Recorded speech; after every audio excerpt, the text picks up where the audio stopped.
साथियों, ये कहानी है उस शख्स की जो बहुत सच्चे दिल का आदमी था और बहुत शांत स्वभाव का था। किसी से उसका लड़ाई झगड़ा नहीं होती थी, लेकिन वो दूसरों से करवा देता था। उसके अंदर क्वालिटी ये थी कि वो अपना किसी से झगड़ा नहीं करता था, लेकिन दूसरों से करवा देता था। ये क्वालिटी थी। लेकिन वो परेशान भी रहता था कि मुझे ये नहीं करना चाहिए, लेकिन वो अपने आप को रोक भी नहीं पाता था, क्योंकि उसकी जो फितरत थी वो उनको लड़ाने की फितरत थी। और लोग धीरे धीरे इतना बदनाम हो गया कि पूरे गांव इलाके में कोई उसके साथ रहना नहीं चाहता था। लेकिन वो इस बात पे टेंशन में भी रहता था कि लोग मुझसे कट के रहते हैं, लोग मुझसे दूर रहते हैं, अब मैं कैसे क्या करूं।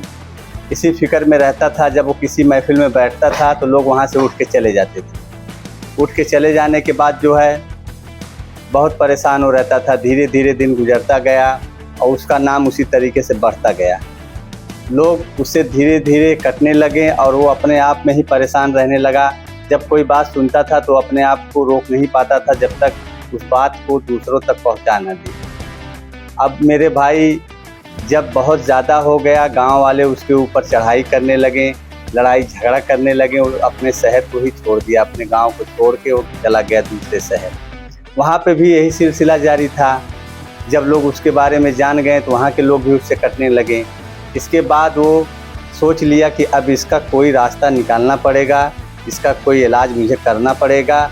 यही सब सोचते हुए वो जो है एक डॉक्टर के पास गया और डॉक्टर के पास जाने के बाद सारी बात बताता है और डॉक्टर बड़े आराम से मुस्कुराते हुए सुनता है उसकी बात, क्योंकि डॉक्टर समझ जाता है कि इसका कोई इलाज नहीं है। लेकिन वो इसकी बात को सुनता है और सुनने के बाद जब डॉक्टर बोलता है अब बात ख़त्म हो गई, तो ये बोलता है जी। डॉक्टर बोलता है ये पैदाइशी है बीमारी, ये जो है आपके मरने के बाद ही ख़त्म होगी, इसका कोई इलाज नहीं है। लेकिन मैं आपको एक कहानी बताता हूँ, आप समझ सकते हैं। वो बोला ठीक है बताइए। डॉक्टर साहब बोलते हैं कि एक मेढक था और एक बिच्छू था। ये दोनों जो है साथ में रहते थे और बहुत अच्छी दोस्ती थी। एक दूसरे के साथ बहुत दिनों से रहते थे और कसम खाते थे कि कोई मुसीबत आएगी तो हम दोनों एक दूसरे के लिए जान दे देंगे। इसी तरीके से वो लोगों का सिलसिला जारी रहा, ज़िंदगी कटती रही। एक दिन ऐसा हुआ कि आंधी तूफान के साथ बहुत ज़्यादा बारिश होने लगी और सैलाब इनकी तरफ बहते हुए आने लगा। तो बिच्छू एकदम परेशान हो गया कि अब तो आज तो मैं डूब जाऊंगा। तो मेढक बोला मेरे भाई तुम टेंशन क्यों ले रहे हो, इसी दिन के लिए तो हम लोग वादा किए थे, मरने मिटने की कस्में खाए थे, तो जो है तुम मेरी पीठ पे बैठ जाओ।